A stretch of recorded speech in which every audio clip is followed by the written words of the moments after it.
De même, je vous le dis, il y aura plus de joie dans le ciel pour un seul pécheur qui se répand que pour 99 justes qui n'ont pas besoin de repentance.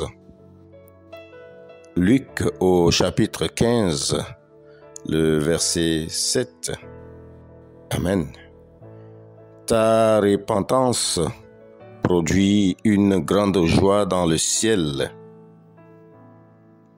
Le récit de la parole rapporté par Jean présente Jésus qui donne un exemple incomparable à tout prédicateur.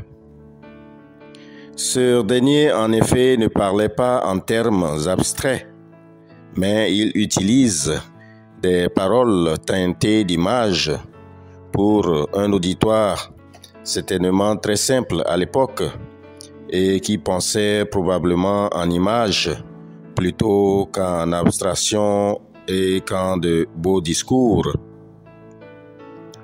Un berger avait 100 brebis et il en laisse 99 au désert pour aller s'occuper de la dernière qui était perdue. La brebis perdue est l'image de l'homme pris au piège dans le péché et dont la grâce de Dieu est son seul échappatoire pour retrouver son chemin, celui du salut. Le sort éternel d'une seule âme égarée suffit à mouvoir le cœur du Christ, car Jésus se retrouve au cœur de sa mission, celle de sa venue, non pas pour les racheter seulement, mais plus pour ceux qui ont besoin d'être rachetés. La joie du berger qui a retrouvé sa brebis est partagée et s'extériorise aux voisins et aux amis. Il en est de même pour le Père. Il en est de même pour la rédemption de chaque âme devant Dieu.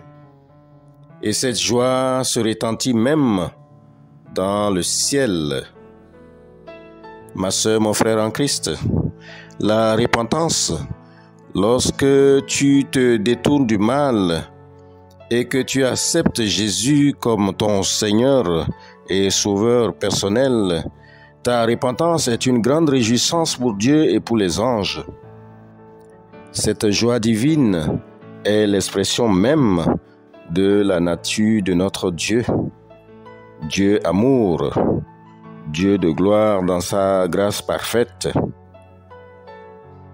Ce matin, n'endurcis pas ton cœur. Laisse la promesse faite autrefois à Israël, le peuple élu de Dieu, mais maintenant étendue à toutes les nations, s'accomplit dans ta vie. Amen. Prions que Dieu touche nos cœurs, afin que nous nous soumettions à lui, d'un cœur repentant. Notre Père céleste, nous te rendons grâce pour ta gloire. Nous te rendons grâce pour ta puissance. Nous te rendons grâce pour ton amour inconditionnel envers nous. Rends-nous capables de réelles transformations, afin que nos cœurs, véritablement transformés, puissent être une joie divine dans les cieux, et que cette joie puisse rejaillir sur nous aussi, maintenant. Au nom de ton Fils Jésus-Christ. Amen. Nous vous souhaitons à tous et à chacun une excellente journée de sanctification. Shalom.